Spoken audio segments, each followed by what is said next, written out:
Tonight, a wife is accused of shooting and killing her husband. Philadelphia police say she tried to cover her tracks, but the investigation pointed to her as the suspect. She has been arrested as investigators work to figure out why she allegedly pulled the trigger.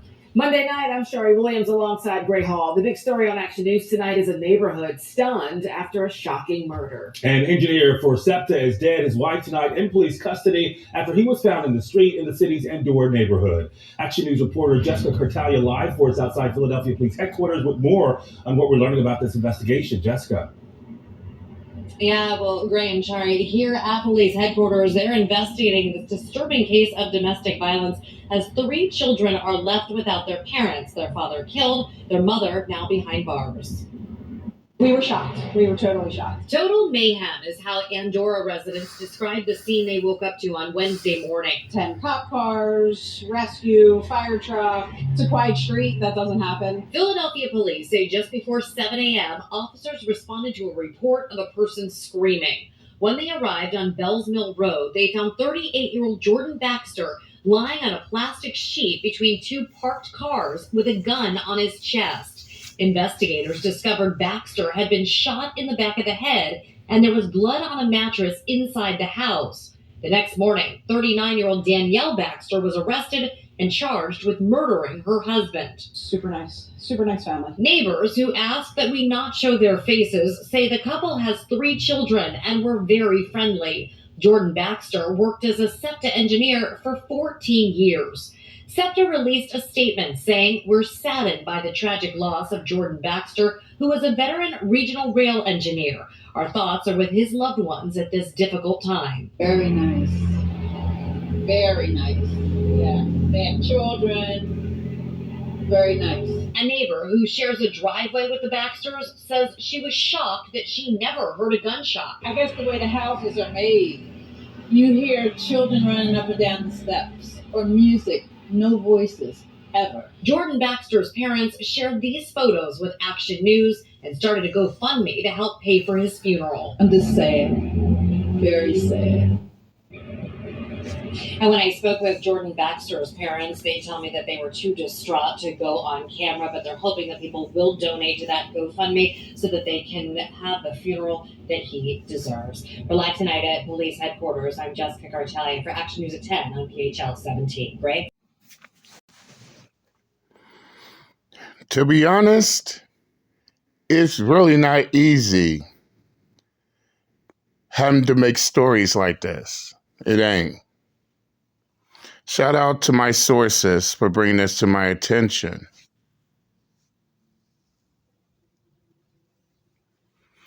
And what's more is that the way how this shit took place, it's like, to be honest, it's like she wanted to get caught.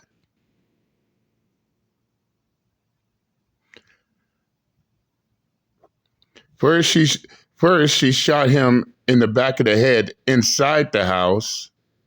So that tells me that she had to lay down that plastic sheet, go back in, drag his body out the house, lay him down out there on the street, then put the gun on his chest.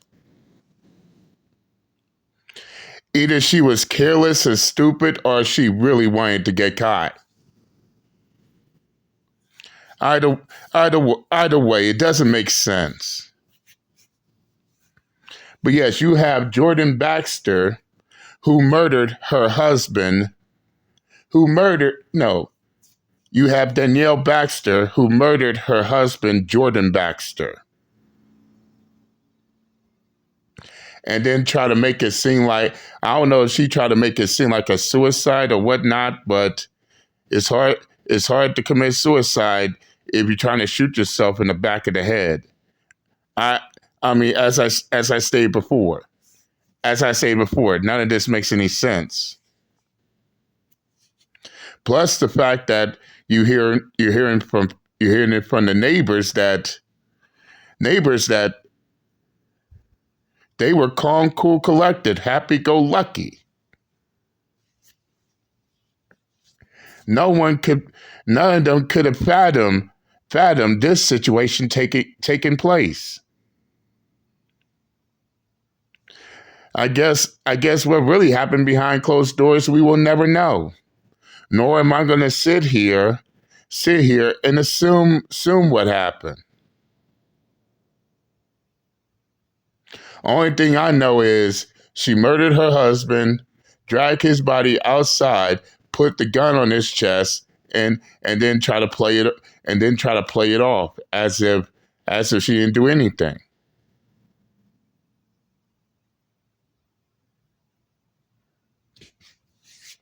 And what's it and what's and what and what hurts my heart the most is that now you have 3 children with neither one of their parents. Their father is murdered. Their mother's in jail for his murder. And to be honest,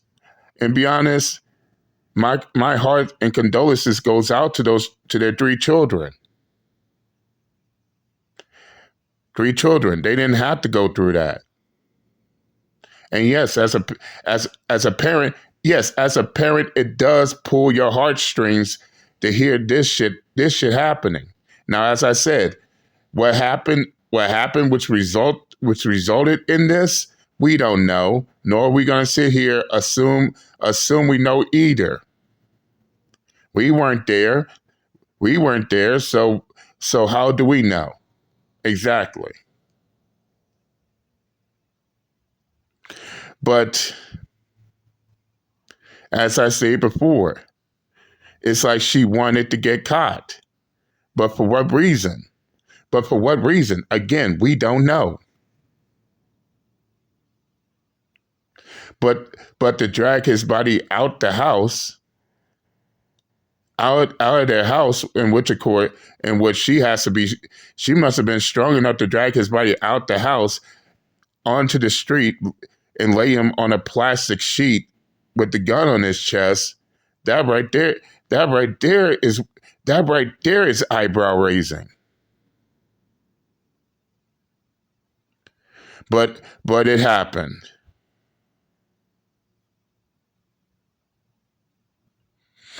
Again, my heart and condolences goes out to his kids and his family. I mean, this is just way too fucked up, even for words. But I said what I had to say. I'm done, and I'm out this bitch. Later.